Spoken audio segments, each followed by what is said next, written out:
Good afternoon, Internet. I think it's time we talk about space and what all we did. As you can tell by the opening of the video, I have been busy and sent a rocket off to the void. What I found when I got my telescope up and running was this map is awful. It just is. You always get 2 asteroids in the first ring, but you really want like 4 or 5 here, and I got nothing. This first asteroid, nothing. Second asteroid, bit of isoresin. Next ring out, some more isoresin. Nice, but really not useful. Didn't get anything good until the third ring, which was niobium, but there is no wolframite or tungsten on this map, so I had to get out to the 4th ring before I could get supercoolant from the fullerene. So yeah, there's been a lot of rockets going out to here. As soon as I got enough supercoolant to even start making liquid oxygen, I built this. Now for those of you building space, these sea miners, just the easiest way of doing it. We've got, this is the first time I've tried using a gas pipe for this. It actually worked out really well. A gas pipe running through a thermoregulator, this barely turns on. These things don't produce a lot of heat, but you still need to get rid of it. Having these 4 space scanners gives me a scan network of almost 70%. It'd be slightly higher, but this one's kind of blocked by these. I personally love the new ribbon. It makes doing space so much easier. You can just slap 4 of them together, take 1 space, boom, cross. For me, this is my preferred setup for rockets, where you have 2 doors, 3 tiles and 2 doors. You fit rockets in space correctly. This tile prevents regolith from falling onto the gantry. That way you don't have to have all your astronauts in jet suits. They can just run in and out as need be. I don't even really need anybody right now. Dupe-wise, see, I've got a few extras. That's just because I got so many people on rockets right now that it's fine. Liquid oxygen-wise, I made this way too big just because I felt like it.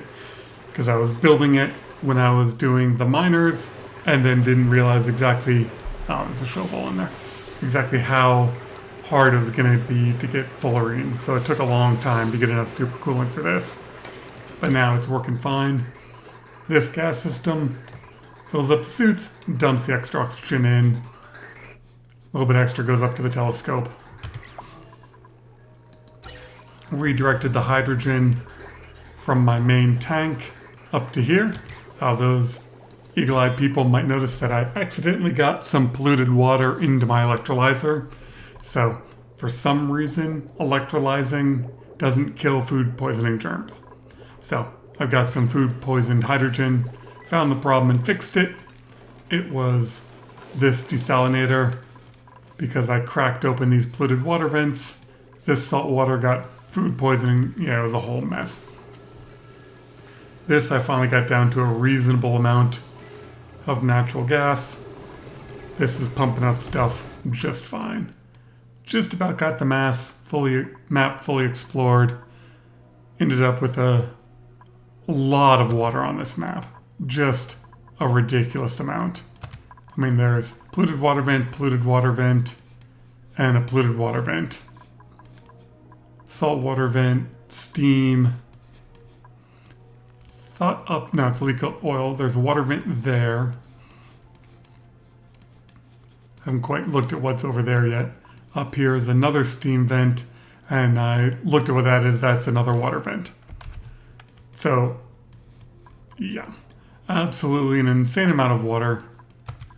Food-wise, we've switched over to full-on barbecue. Actually built a medical room simply because of some food poisoning got to the electrolyzers, everyone got food poisoning, and so just made some curative tablets. Since there is no wolframite, no tungsten, No frost buns, sweet wheat. There was no chance of doing burgers. No chance of getting thermium. I mean, I can build stuff out of niobium for a bit of high temperature stuff, but it only gets you up to like 600, which is just not enough. Asteroid wise, I was hoping there'd be a tungsten asteroid out here, but not, just a gilded and a couple of regular ones. In terms of cooling, this one aqua tuner up here has just been doing a great job of keeping the main base cool. I expanded the cooling out to include the ranches, just everything. It's more than enough for the base. Kept everything growing.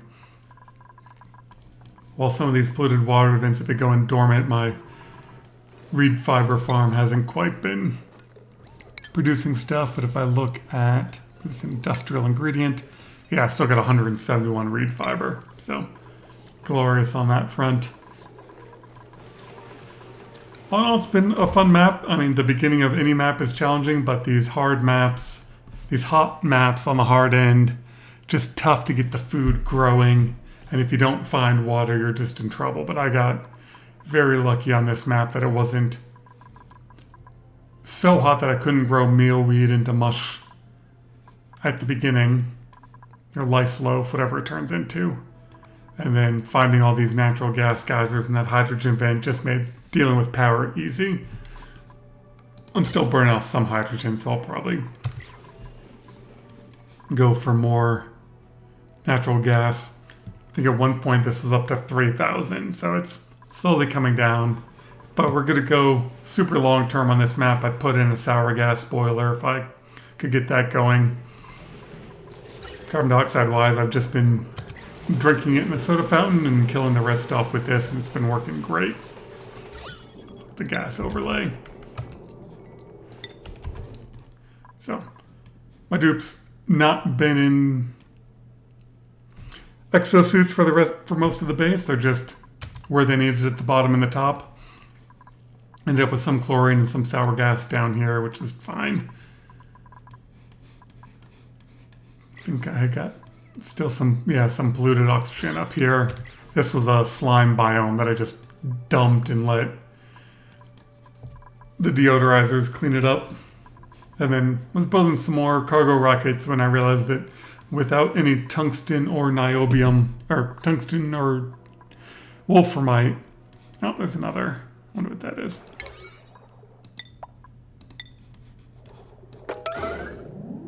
Another leaky oil fissure. God, this, like, I found just a huge amount of oil down here. Like, I haven't used an oil well yet, and I wasn't going to run out of oil anytime soon. So 3 leaky oil fissures. Yeah. All in all, a fun map. If you guys have any questions about, some of the design choices, let me know. But, I mean, my piping got a little convoluted, but I never bothered cleaning it up. It works fine. Here's the giant cooling loop cooling everything. I put in another chlorine to clean up this water.